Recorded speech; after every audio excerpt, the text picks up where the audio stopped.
یہ کچھ عادات ہیں، آپ اگر اپنا لیں گے آپ بہت سپیڈ بڑھ جائے گی آپ۔ اگر مجھ سے کوئی چھوٹا مجھے کوئی بات بتائے، میں اس کو غور سے سنتا ہوں، اچھی عادتوں کو اپنانے کی عادت بنا لینا۔ There are some people جو چینج نہیں ہونا چاہتے، وہ چینج نہیں چاہتے، اپنی زندگی سے غصہ نکال دیں۔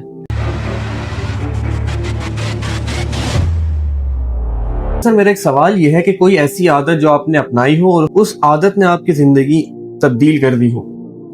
بہت اچھا سوال ہے۔ اصل میں نئی اور اچھی عادات کو اپنانا، اس کی عادت ڈال دینا، اچھا، یہ بڑا اہم ہے، اور یہ کوئی بھی کرے گا تو اس کی زندگی بدل جائے گی۔ تو نئی عادت کو اپنانا، اس کی عادت ڈال دینا، وہ ready to change. There are some people جو چینج نہیں ہونا چاہتے، وہ چینج نہیں چاہتے، اپنے آپ کو بہتر نہیں بنانا چاہتے، لیکن بنانا چاہتے ہیں تو اس کے لیے کوشش نہیں کرتے۔ میں کوشش یہ کرتا ہوں کہ میں کسی بھی اچھی عادت کو دیکھوں تو فوراً اڈاپٹ کروں۔ اسی لیے میرا تعلق آج تک اساتذہ سے جڑا ہوا ہے، علماء کے ساتھ جڑا ہوا ہے، اللہ والوں کے ساتھ، اللہ والوں کے قدموں میں بیٹھتے ہیں، ان سے سیکھتے ہیں، تو وہ بہت کچھ سکھاتے ہیں۔ جب وہ سکھا رہے ہوں تو آپ سیکھ لیں۔ یعنی ایون میں آپ کو بتاؤں کہ اگر مجھ سے کوئی چھوٹا بھی مجھے کوئی بات بتائے تو میں اس کو غور سے سنتا ہوں، اور نہ صرف سنتا ہوں بلکہ میں اس سے معنی تلاش کرنے کی کوشش بھی کرتا ہوں۔ کیونکہ سم ٹائم آپ سے چھوٹے آپ کو کوئی ایسی بات کر جاتے ہیں، ایون چھوٹے بچے آپ کو ایسی بات کر جاتے ہیں، اس میں ریفلیکشن ہوتی ہے، اس میں سوچنے کی کوئی بات ہوتی ہے۔